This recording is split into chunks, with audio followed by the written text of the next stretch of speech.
ഏറ്റവും പ്രിയപ്പെട്ട കൂട്ടുകാരെ, ഇങ്ങനൊരു വിഷയത്തിൽ പോസ്റ്റ് ഇടാൻ മാത്രമുള്ള ക്ഷമയില്ലാത്തത് കൊണ്ടാണ് ഞാൻ വീഡിയോയിൽ വരാൻ കാരണം. ഒന്നാമത് കുറച്ച് ഡാറ്റകളൊക്കെ പറയാനുള്ളത് കൊണ്ടും പിന്നെ വിഷയം കുറച്ച് സങ്കീർണമായത് കൊണ്ടും.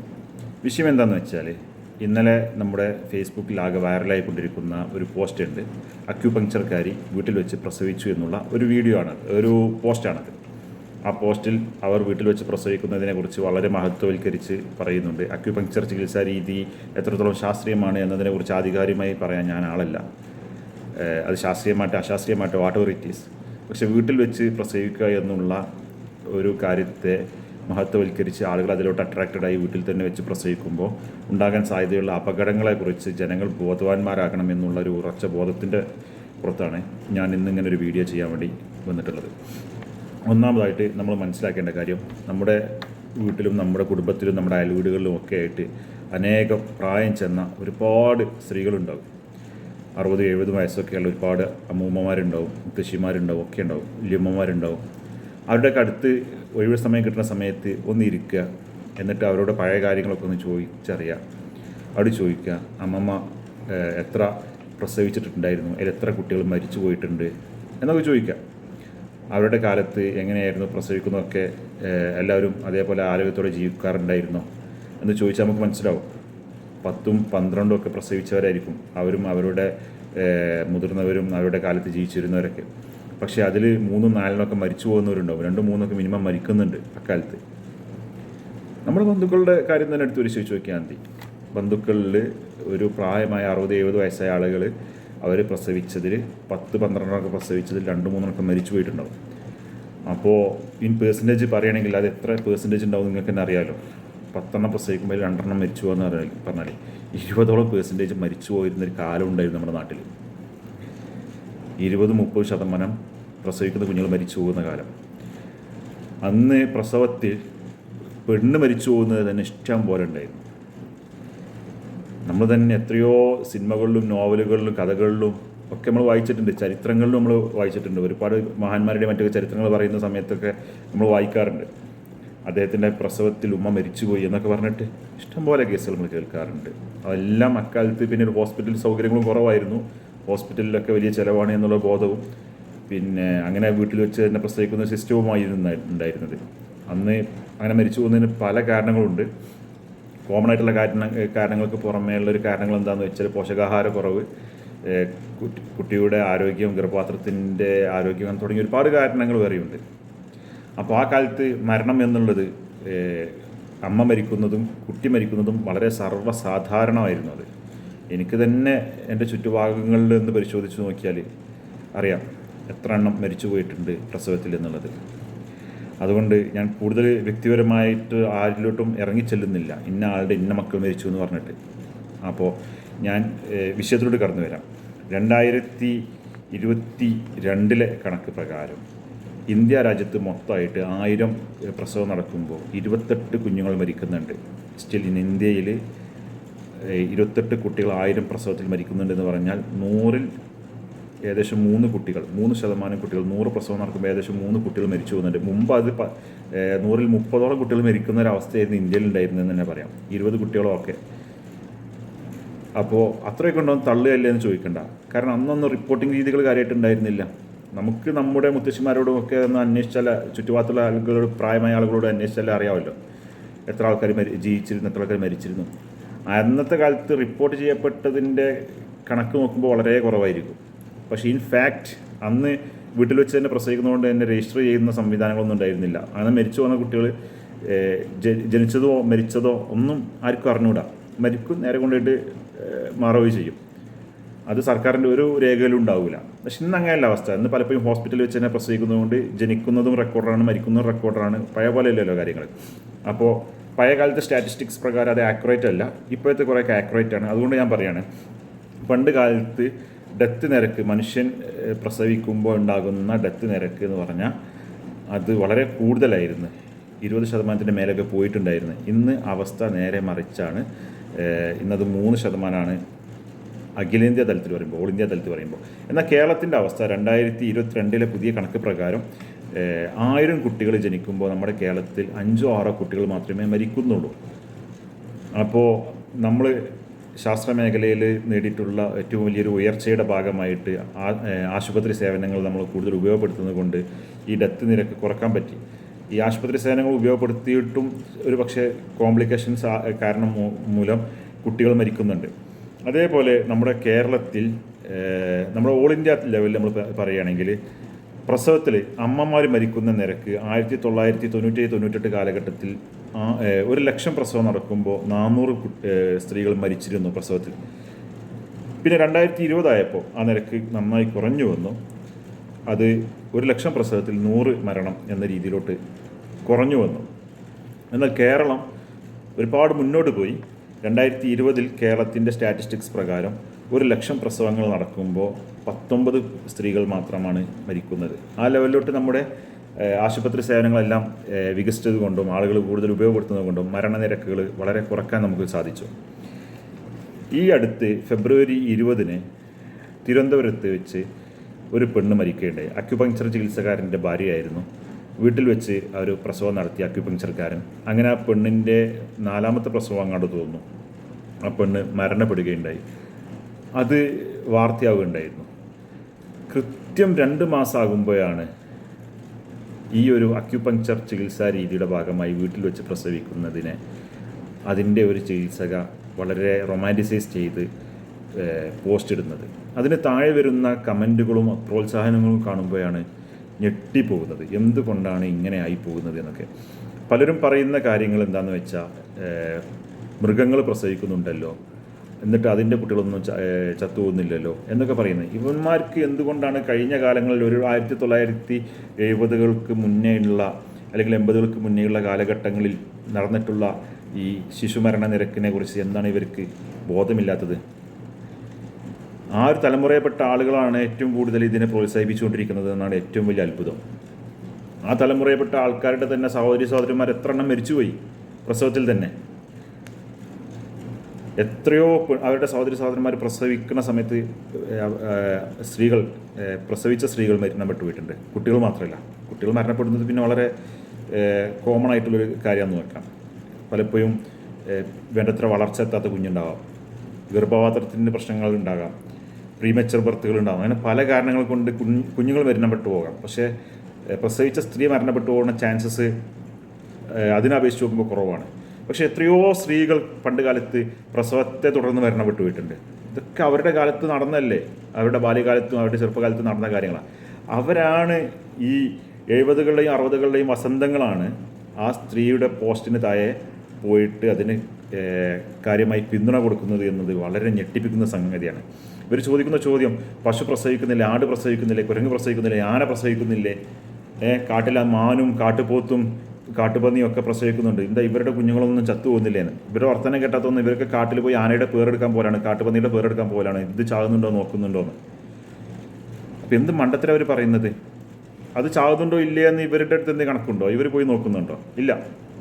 പിന്നെ അവരുടെ അനുമാനം അതൊന്നും ചാകുന്നില്ല, അവർക്ക് ജയിച്ചു പോകുന്നുണ്ടെന്ന്. മറ്റു കാര്യം പറയാം, മുയൽ എന്ന ജീവി വർഷത്തിൽ 4-5 തവണ പ്രസവിക്കുന്ന ജീവിയാണ് മുയൽ. എൻ്റെ അറിവിൽ ഓരോ പ്രസവത്തിൽ 10-12 കുഞ്ഞുങ്ങൾ വരെ ഉണ്ടാകാം. അങ്ങനെ നോക്കുകയാണെങ്കിൽ നമ്മുടെ ഈ ദുനിയാവട്ടകം നോക്കുകയാണെങ്കിൽ മിക്കവാറും മുയലുകളെ ഉണ്ടാവുള്ളൂ. ഏറ്റവും കൂടുതൽ മുയലുകൾ തന്നെ ഉണ്ടാവുള്ളൂ ജീവിയായിട്ട്. പക്ഷെ എന്തെല്ലാത്ത എല്ലാ കുഞ്ഞുങ്ങളും അതിജീവിക്കുന്നില്ല എന്നുള്ള സത്യം. പ്രസവിച്ച് കുറച്ച് ദിവസത്തിൻ്റെ അകം ഒരുപാട് കുഞ്ഞുങ്ങൾ ചത്തുപോകുന്നുണ്ട്. പ്രസവത്തിൽ തന്നെ ചത്തുപോകണമെന്നില്ല, കാരണം ആരോഗ്യമില്ലാതെയും മറ്റും ചത്തുപോകും, അതിജീവിക്കില്ല. പലതും പിന്നെ മറ്റു ജീവികൾ കടിച്ചും ഒക്കെ പോകും. എന്തോ ആകട്ടെ, നമ്മളിപ്പോൾ പ്രസവത്തിൻ്റെ കോംപ്ലിക്കേഷനെ കുറിച്ചാണല്ലോ പറയുന്നത്. മനുഷ്യൻ നിവർന്നു നിൽക്കുന്ന ജീവി ആയതുകൊണ്ട് തന്നെ മനുഷ്യൻ്റെ പ്രസവം ഇത്തിരി കോംപ്ലിക്കേറ്റഡ് ആണ്. മനുഷ്യൻ്റെ പ്രസവിക്കുന്നതുമായി ബന്ധപ്പെട്ടിട്ടുള്ള അവയവങ്ങൾ, അതിൻ്റെ തിക്നെസ്, അതെല്ലാം മൂലം മനുഷ്യൻ്റെ പ്രസവം അല്പം കോംപ്ലിക്കേറ്റഡ് ആണ്. എത്രത്തോളം എന്ന് വെച്ചാൽ ഒരു ആന അതൊരു കുനിഞ്ഞ് നിൽക്കുന്ന ഒരു ജീവിയാണ്, അങ്ങനെ 4 കാലിൽ നടന്നു പോകുന്ന ജീവിയാണ്. അതിൻ്റെ പിറകുവശവും അതിൻ്റെ പ്രസവിക്കുന്നതുമായി ബന്ധപ്പെട്ടുള്ള അവയവങ്ങളൊക്കെ അതിനനുസരിച്ച് വിസ്താരമുള്ളതൊക്കെയാണ്. അതുകൊണ്ട് തന്നെ പ്രസവത്തിൽ ആന ചാകുന്നതും ആനക്കുട്ടി ചാകുന്നതൊക്കെ വളരെ വിരളമായിട്ടുള്ള സംഭവങ്ങളാണ്. പശു അതേപോലെ തന്നെയാണ്, 4 കാലിൽ ജീവിക്കുന്ന ആടും അതേപോലെ തന്നെ. പ്രസവത്തിൽ ആട്ടിൻകുഞ്ഞുകൾ ചത്തുപോകുന്നതും ഒക്കെ ഉണ്ടാകാറുണ്ട്, ആടും ചത്തുപോകുന്നതൊക്കെ ഉണ്ടാകാറുണ്ട്. ആട് അതിനപേക്ഷിച്ച് കുറച്ച് ദുർബലമായതുകൊണ്ടാകും. എന്നാലും മനുഷ്യനെ അപേക്ഷിച്ച് ചിലപ്പോൾ കുറവായിരിക്കും അളവ് നോക്കുമ്പോൾ. കാരണം അതിൻ്റെ ശരീരപ്രകൃതം അങ്ങനെയാണ്. മനുഷ്യൻ്റേത് അങ്ങനെയല്ല. ഗർഭപാത്രവും വളരെ അത്ര തന്നെ ശക്തമായിട്ടുള്ള ഒന്നായിക്കൊള്ളണമെന്നില്ല. അപ്പോൾ ഗർഭപാത്രം ദുർബലമാണെങ്കിലും പെണ്ണിനും കുഞ്ഞിനും ഒരുപോലെ അപകടം സംഭവിക്കാം. ഈ ഗർഭപാത്രത്തിൽ നിന്ന് പ്രസവത്തിൻ്റെ സമയത്ത് കുഞ്ഞ് ഗർഭപാത്രത്തിൽ നിന്ന് ഇറങ്ങി വരുമ്പോൾ തലയുടെ ഭാഗത്തിന് പകരം കാലിൻ്റെ ഭാഗമാണ് മുന്നിട്ട് ഇറങ്ങി വരുന്നതെങ്കിൽ വീണ്ടും കോംപ്ലിക്കേഷൻ വരികയാണ്. ഗർഭപാത്രത്തിൽ നിന്നും യോനിനാളിയിലൂടെ യോനിമുഖത്തിലൂടെ പ്രസവിച്ചു വരുമ്പോൾ ഈ ഒരു പ്രോസസ്സിൽ അനേകം കോംപ്ലിക്കേഷൻസ് ഉണ്ട് എന്ന് എന്താണ് ഇവർ മനസ്സിലാക്കാത്തത്? അപ്പോൾ സ്വാഭാവികമായിട്ടും ആധുനിക ശാസ്ത്ര സാങ്കേതിക വിദ്യയുടെ സഹായത്തോടു കൂടി സ്കാനിങ് റിപ്പോർട്ടുകളും മറ്റൊക്കെ നോക്കുമ്പോൾ ഇവർക്ക് ഡോക്ടേഴ്സിന് മനസ്സിലാവും ഈ തലയുടെ ഭാഗം കറക്റ്റായിട്ടല്ല വന്നിട്ടുള്ളത് എന്ന് മനസ്സിലാകുമ്പോൾ, ഇങ്ങനെ കോംപ്ലിക്കേഷൻ സാധ്യത ഉണ്ടെന്ന് മനസ്സിലാക്കുമ്പോൾ ഡോക്ടേഴ്സ് സജസ്റ്റ് ചെയ്യും ഇത് ഇങ്ങനെ ഒരു കോംപ്ലിക്കേഷൻ സാധ്യതയുണ്ട്, അതുകൊണ്ട് സിസേറിയൻ ആയിരിക്കും നല്ലത് എന്ന് ഡോക്ടർമാർ സജസ്റ്റ് ചെയ്യും. സിസേറിയൻ നടത്തി കുഞ്ഞിനെ പുറത്തെടുക്കും. പിന്നെ പലരും ആരോപിക്കുന്നൊരു കാര്യം, ആ ആരോപണത്തിൽ കഴമ്പുണ്ട് എന്ന് വിശ്വസിക്കുന്ന ആൾ തന്നെയാണ് ഞാൻ. എന്താണെന്ന് വെച്ചാൽ പല ഡോക്ടർമാരും അനാവശ്യമായിട്ട് സിസേറിയൻ സജസ്റ്റ് ചെയ്യാറുണ്ട് എന്നുള്ളത്. അത് സത്യമാണ്. ചില ഹോസ്പിറ്റൽ മാനേജ്മെൻറ്റുകൾ ഡോക്ടർമാർക്ക് ചില നിർദ്ദേശങ്ങൾ കൊടുക്കാറുണ്ട്. 10 പ്രസവം നടക്കുമ്പോൾ അതിൽ ഇത്ര പ്രസവം ടാർഗറ്റ് കൊടുക്കും, സിസേറിയൻ ആയിരിക്കണം എന്നുള്ളത്. ഈ പ്രവണത അവസാനിപ്പിച്ചാൽ മാത്രം മതി. വേറെ ഹോസ്പിറ്റൽ പ്രസവത്തിന് മറ്റൊരു കുഴപ്പങ്ങളും ഇല്ലയെന്ന് മാത്രമല്ല, അതാണ് ഏറ്റവും സേഫും, അതാണ് ഏറ്റവും പ്രധാനമായും നമ്മൾ ശ്രദ്ധിക്കേണ്ടതും, അതിനാണ് പ്രാധാന്യം കൊടുക്കേണ്ടതും.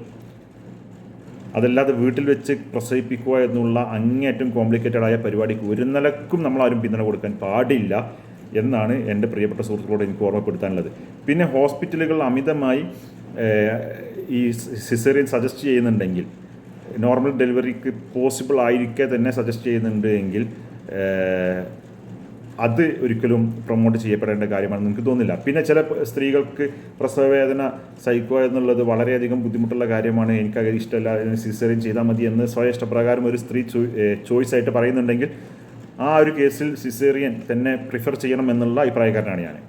ഒരു പെണ്ണ് പറയുകയാണെങ്കിൽ എനിക്ക് പ്രസവവേദന സഹിക്കാൻ വയ്യ, എനിക്ക് സിസേറിയൻ ചെയ്താൽ മതി, എനിക്ക് എന്താ പറയുക അതിനുള്ള സെഡേഷൻ തന്നിട്ട് എന്നെ സിസേറിയൻ ചെയ്ത് ഇതാക്കിയാൽ മതി എന്നൊരു പെണ്ണ് ചോയ്സായിട്ട് പറയുന്നുണ്ടെങ്കിൽ ആ ചോയ്സിനെ മാനിക്കുക എന്നുള്ളതാണ് ശരി.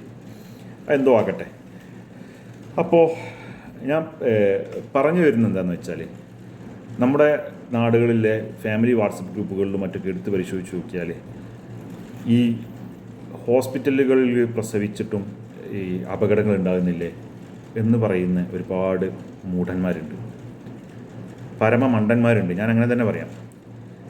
അതിപ്പോൾ ഹെൽമെറ്റ് വെച്ചിട്ടും അപകടങ്ങൾ സംഭവിക്കുന്നില്ലേ, ആളുകൾ മരിക്കുന്നില്ലേ എന്നൊക്കെ പറയുന്ന പോലെയുള്ള ബാലിശമായിട്ടുള്ള ഒരു കാര്യമാണത്. ഹെൽമെറ്റ് ഒരാൾ എന്താ പറയുക, ഒരു റോഡ് ആക്സിഡൻ്റായി റോട്ടിൽ വീഴുമ്പോൾ തലയടിച്ച് വീഴുമ്പോഴാണ് ഏറ്റവും കൂടുതൽ പരിക്ക് പറ്റുക. കയ്യും കാലൊക്കെ പൊട്ടിയാലും അയാൾ അതിജീവിക്കും. തലയടിച്ച് വീണാൽ ആൾ പെട്ടെന്ന് അതിജീവിക്കണമെന്നില്ല, പെട്ടെന്ന് ആൾ മരിച്ചു പോകാനുള്ള ചാൻസ് കൂടുതലാണ്. അതുകൊണ്ടാണ് തലയ്ക്ക് ഹെൽമെറ്റ് എന്ന്. തലക്കകത്ത് എന്തെങ്കിലും ഉള്ളവരുണ്ടെങ്കിൽ അവർക്ക് മനസ്സിലാകും. തലക്കകത്തൊന്നുമില്ലാത്ത ചില ബുദ്ധിശൂന്യർ അങ്ങനെയാണെങ്കിൽ ഇപ്പോൾ തലക്ക് മാത്രമാണോ പ്രൊട്ടക്ഷൻ വേണ്ടത്, കൈക്കും കാലിനും വേണ്ടത്? എന്താ ഈ ക്രിക്കറ്റ് കളിക്കാൻ പോകുന്ന പോലെ ഇനി പാഡ് ഇട്ടാണോ ഇനി ബൈക്ക് ഓടിക്കേണ്ടത് എന്ന് ചോദിക്കും അവർ. ഇതേ താർക്കിക യുക്തിയാണ് ഈ ഹോസ്പിറ്റലിൻ്റെ കേസിലും. ഹോസ്പിറ്റലിൽ പോയിട്ടും കുട്ടികൾ മരിക്കുന്നില്ലേ എന്ന് ചോദിക്കുന്നതിലുള്ളത് തികഞ്ഞ മണ്ടത്തരം. ഹോസ്പിറ്റലിൽ പോയാൽ രക്ഷപ്പെടാമായിരുന്ന പല കേസുകളും രക്ഷപ്പെടുത്താൻ പറ്റുമല്ലോ ഹോസ്പിറ്റലിൽ പോയാൽ. ഹോസ്പിറ്റലിൽ പോയാലും ചിലപ്പോൾ രക്ഷപ്പെടാത്ത ചില കോംപ്ലിക്കേറ്റഡ് കേസുകൾ ചിലപ്പോൾ മരിച്ചു പോകുന്നുണ്ടാകാം. ആ മരിച്ചു പോകുന്നത് വീട്ടിലാണെങ്കിൽ ഉറപ്പായിട്ടും മരിക്കും. അതേസമയം ഹോസ്പിറ്റലിൽ പോയാൽ ചിലപ്പോൾ സിസേറിയൻ ചെയ്തോ മറ്റെന്തെങ്കിലും മുഖേനയോ ആ പെണ്ണിനെയോ കുഞ്ഞിനെയോ രക്ഷിക്കാൻ പറ്റുമായിരുന്നെങ്കിൽ രക്ഷിക്കാൻ പറ്റുന്ന പല സാഹചര്യങ്ങളും വീട്ടിൽ വെച്ച് പ്രസവിക്കുമ്പോൾ നഷ്ടപ്പെടുകയാണ്, അപകടം സംഭവിക്കുകയാണ്, കുഞ്ഞ് മരിക്കുകയാണ്, ചിലപ്പോൾ ആ പ്രസവിക്കുന്ന സ്ത്രീ മരിക്കുകയാണ്. എന്തിനാണ് ഇങ്ങനെ ഒരു റിസ്ക് എടുക്കുന്നതിന് ആവശ്യം? നമ്മുടെ സർക്കാർ ഹോസ്പിറ്റലുകൾ തന്നെ സജ്ജമാണ്. മിക്കവാറും താലൂക്ക് ആശുപത്രികളിൽ തന്നെ പ്രസവവാർഡുകൾ ഇഷ്ടം പോലെയുണ്ട്, ജില്ലാ ആശുപത്രികളിലുണ്ട്, അത്യാവശ്യം സൗകര്യങ്ങളുമുണ്ട്. അവർക്ക് വേണ്ട മരുന്നുകളെല്ലാം സൗജന്യമായി കൊടുക്കുന്നുണ്ട്, ചികിത്സയും സൗജന്യമായി കൊടുക്കുന്നുണ്ട്. അതും കഴിഞ്ഞ് വീട്ടിലോട്ട് പോകുവാനുള്ള വണ്ടിക്കൂലി അടക്കം കൊടുക്കുന്നുണ്ട് എന്നാണ് അറിവ്. കുഞ്ഞിന് വേണ്ട പോഷകങ്ങളടക്കം കൊടുക്കുന്നുണ്ട്. എല്ലാം കുഞ്ഞിനും തള്ളക്കും വേണ്ടിയുള്ള എല്ലാ പോഷകങ്ങളും കൊടുക്കുന്നുണ്ട്. ഇത്രയധികം സൗകര്യങ്ങൾ ഗവൺമെൻറ് മേഖലയിൽ തന്നെ കൊടുക്കുന്നുണ്ട്. എന്നാലും ഗവൺമെൻറ് മേഖലയെ ഒരു വിശ്വാസക്കുറവ് മൂലം അല്ലെങ്കിൽ പ്രസ്റ്റീജ് കാരണമോ മറ്റോ നല്ലൊരു ശതമാനം ആളുകൾ പ്രൈവറ്റ് ഹോസ്പിറ്റലുകളെ ആശ്രയിക്കുന്നു. പിന്നെ ഈ ഒരു റിസ്ക് എടുക്കേണ്ട എന്നുള്ള ഒരു സ്വാഭാവികമായിട്ടും ആളുകൾക്ക് ഉണ്ടാകുന്ന ഒരു മനോഗതി ഉണ്ടാവുമല്ലോ. അവനാൻ്റെ കുഞ്ഞുങ്ങളുടെ കാര്യമാകുമ്പോൾ സ്വാഭാവികമായിട്ടും നമ്മളങ്ങനെയല്ല കരുതുക. അപ്പോൾ സ്വാഭാവികമായിട്ട് പ്രൈവറ്റ് ഹോസ്പിറ്റലുകളെ കൂടുതൽ ആശ്രയിക്കും. ഗവൺമെൻറ് ഹോസ്പിറ്റലുകളിൽ തന്നെ വളരെ സൂപ്പറായിട്ട് നല്ല ചികിത്സ ശുശ്രൂഷകൾ നൽകുന്നുണ്ട് നമ്മുടെ നാട്ടിലെ ഹോസ്പിറ്റലുകളിൽ. അത് നമ്മളാരും വേണ്ട വിധം ഉപയോഗപ്പെടുത്താത്തത് കൊണ്ടാണ്. മെഡിക്കൽ കോളേജിലൊക്കെ അത്യാവശ്യം നല്ല സൗകര്യങ്ങൾ കൊടുക്കുന്നുണ്ട്. അടുത്ത തിരക്ക് കാരണം ഒരു പക്ഷേ ഉണ്ടാകുന്ന ചില പരിമിതികൾ ഒഴിച്ചു മാറ്റി നിർത്തിയാൽ വളരെ നല്ല ചികിത്സകൾ മെഡിക്കൽ കോളേജ് ഹോസ്പിറ്റലുകൾ തന്നെ പ്രസവവുമായി ബന്ധപ്പെട്ട് നൽകുന്നുണ്ട്. അപ്പോൾ ഇത്തരം സൗകര്യങ്ങൾ ഉപയോഗപ്പെടുത്തുകയാണെങ്കിൽ ഇത്തരം അപകടങ്ങൾ ഒഴിവാക്കാം. പലപ്പോഴും പല സ്ത്രീകളെ സംബന്ധിച്ചും ബ്ലഡ് ക്ലോട്ടാകുന്നതും ഒക്കെ വളരെ ബുദ്ധിമുട്ടാണ്. പലർക്കും പ്രഷർ, ഷുഗർ പല ലെവലിലായിരിക്കും ഉണ്ടാവുക. അപ്പോൾ അതിൻ്റെ ഭാഗമായിട്ട് അതേപോലെ ഈ രക്തത്തിലുള്ള പല ഘടകങ്ങളുടെയും കൂടുതലോ കുറവോ കാരണം ഒക്കെ ബുദ്ധിമുട്ടുണ്ടാകാം. പ്രസവത്തിൽ അമിതമായ ബ്ലീഡിങ് ഉണ്ടായതുകൊണ്ട് മരണപ്പെട്ടു പോകാം. എനിക്ക് തന്നെ അറിയാം. 5-8 വർഷം മുന്നേ ഒരു നാട്ടിൽ തന്നെയുള്ളൊരു ബന്ധു ഇതേപോലെ മരണപ്പെട്ടു പോയത്. അപ്പോൾ പലപ്പോഴും നല്ല സൗകര്യങ്ങളുള്ള ഹോസ്പിറ്റലുകളിലോട്ട് ഡോക്ടർമാർ റെഫർ ചെയ്യും. ആ സമയത്ത് അത് പാലിക്കുക. പിന്നെ ഒരു ഡോക്ടർ ഒരു പ്രസവത്തിൻ്റെ മുന്നോടിയായിട്ട് ഗർഭിണിയാണ് ഒരു പെണ്ണ് എന്ന് അറിഞ്ഞാൽ നമ്മൾ ഡോക്ടറെ കാണിച്ചിട്ട് വേണ്ട വിധം അതിൻ്റെ കൺസൾട്ടേഷനെല്ലാം നടത്തും, സ്കാനിങ് നടത്തും. എന്നിട്ട് ഡോക്ടർ പറയും ഈ കുഞ്ഞിന് ഈ തൂക്കക്കുറവുണ്ടെങ്കിൽ തൂക്ക കൂടുതലുണ്ട്, അല്ലെങ്കിൽ ഇന്ന പ്രശ്നമുണ്ട് എന്ന് ഡോക്ടർ പറയുമ്പോൾ അതിനെ മാനിക്കുക. അപ്പോൾ ഡോക്ടർ പറയാണ് ഇത് ഗർഭം തുടരാതിരിക്കുകയാണ് നല്ലത്, കാരണം പെണ്ണിൻ്റെ ഗർഭപാത്രത്തിന് പ്രശ്നമുണ്ട്, അല്ലെങ്കിൽ കുഞ്ഞിൻ്റെ ഇതിന് പ്രശ്നമുണ്ട് എന്ന് പറഞ്ഞാൽ ഡോക്ടർ സജസ്റ്റ് ചെയ്യുകയാണ് ഇത് അബോർട്ട് ചെയ്യാണ് നല്ലത് എങ്കിൽ അത് അബോർട്ട് ചെയ്യുക എന്നുള്ളതാണ് ഏറ്റവും നല്ല കാര്യം. നമുക്ക് സ്വാഭാവികമായിട്ടും മതപരമായിട്ടോ മറ്റ് വിഷയങ്ങൾ കാരണമായുള്ള എന്തെങ്കിലും കുറ്റബോധങ്ങളോ അങ്ങനെയൊക്കെ ഉണ്ടാകാം, പാപബോധമോ ഉണ്ടാകാം. പക്ഷേ എന്നാലും കുഞ്ഞിൻ്റെയും ആ അമ്മയുടെയും സേഫ്റ്റി മാനിച്ച് ഡോക്ടർ അബോർഷൻ സജസ്റ്റ് ചെയ്യുന്നുണ്ടെങ്കിൽ അത് ചെയ്യുക തന്നെയാണ് ഏറ്റവും നല്ലത്. ഇതിനെ പോലും എതിർക്കുന്ന പല മാതാപിതാക്കളും പല അമ്മാവന്മാരുണ്ട്. ഞാനൊരൊറ്റ കാര്യം പറയട്ടെ, ഇവരുടെ കുടുംബങ്ങളിൽ ഏതെങ്കിലും ഒരു അവിഹിത ഗർഭം ഉണ്ടായാൽ ആ സമയത്ത് ആ കുട്ടി അങ്ങ് പ്രസവിച്ചോട്ടെ എന്ന് ഇവർ കരുതില്ല. ഇരുചെവി അറിയാതെ എങ്ങനെ ഈ ഗർഭം അലസിപ്പിക്കാമെന്നേ അവർ നോക്കുള്ളൂ, അബോർട്ട് ചെയ്യാമെന്നേ നോക്കുള്ളൂ. അപ്പോൾ ആ സമയത്ത് മാനം പേടിക്കുന്ന സമയത്ത് ഇല്ലാത്ത പാപബോധം എന്തിനാണ് ഈ പെണ്ണിൻ്റെയും കുഞ്ഞിൻ്റെയും ആരോഗ്യം ഓർക്കുമ്പോൾ ഇവർക്ക് ഉണ്ടാകുന്നത്? അതിൻ്റെ ആവശ്യമില്ലല്ലോ. മാനത്തേക്കാൾ വലുതാണ് എൻ്റെ അഭിപ്രായത്തിൽ ഈ ജീവൻ എന്നുള്ള സംഗതി. ജീവൻ അപകടപ്പെടുത്തിയിട്ട് അബോർട്ട് ചെയ്യേണ്ട സംഗതികൾ അബോർട്ട് ചെയ്യാതെ അത് തെറ്റല്ലേ എന്ന് കരുതി, പാപമല്ലേ എന്ന് കരുതി അങ്ങനെ വെച്ച് പെണ്ണിൻ്റെയും കുഞ്ഞിൻ്റെയും ജീവനെ അപകടത്തിൽപ്പെടുത്തുന്ന ഒരുപാട് പേരെ അറിയാം. അതേസമയം ഇവർ സ്വന്തം വീട്ടിലെയോ ബന്ധുക്കളുടെയോ ഏതെങ്കിലും മക്കൾക്ക് ഒരു അവിഹിത ഗർഭമുണ്ടെങ്കിൽ ഇരുചെവി അറിയാതെ ഇവരെന്ത് ചെയ്യാറുണ്ട്? അബോർട്ട് ചെയ്യാറുണ്ട്. അപ്പോൾ എൻ്റെ പ്രിയപ്പെട്ട കൂട്ടുകാരോട് എനിക്ക് പറയാനുള്ളത്, അശാസ്ത്രീയമായിട്ട് പലതും നമ്മൾ ഫേസ്ബുക്കിലൂടെയും വാട്സപ്പിലൂടെയും എല്ലാം കാണും. അപ്പോൾ എൻ്റെ പ്രിയപ്പെട്ട കൂട്ടുകാരോട് എനിക്ക് പറയാനുള്ളത് എന്താണെന്ന് വെച്ചാൽ, വാട്സപ്പിലും ഫേസ്ബുക്കിലൊക്കെ ഒരുപാട് അശാസ്ത്രീയമായതും അതേപോലെ അന്ധവിശ്വാസപരമായിട്ടുള്ള ഒരുപാട് മെത്തേഡുകൾ പ്രസവവുമായി ബന്ധപ്പെട്ടിട്ട് സജസ്റ്റീവായിട്ട് ഇങ്ങനെ വരാറുണ്ട്. അത് ചെയ്യാം, ഇത് ചെയ്യാം, അതാണ് നല്ലത്, ഇതാണ് നല്ലത്, ഹോസ്പിറ്റലൊക്കെ തരികിടയാണ്, തട്ടിപ്പാണ് എന്ന് പറഞ്ഞിട്ട്. അപ്പോൾ ഇമ്മാതിരി ഓരോ ഉഡായിപ്പുകളിൽ പോയി തല വെക്കരുത്, ജീവൻ വെച്ചിട്ട് കളിക്കരുത് എന്ന് വളരെ വിനയപൂർവ്വം എല്ലാവരോടും ഓർമ്മപ്പെടുത്തുകയാണ്. നാം ഇന്ന് നേടിയിട്ടുള്ള ഈ ആരോഗ്യ പുരോഗതി എന്ന് പറഞ്ഞാൽ നമ്മുടെ ഹോസ്പിറ്റൽ മേഖലകൾ, മോഡേൺ മെഡിസിൻ, ആ മേഖലകളിൽ സർക്കാരും അതുപോലെ മറ്റു ഘടകങ്ങളുമെല്ലാം ശക്തമായി ഇടപെട്ടതിൻ്റെ അടിസ്ഥാനത്തിൽ നാം നേടിയെടുത്തിട്ടുള്ള നേട്ടങ്ങളാണ്.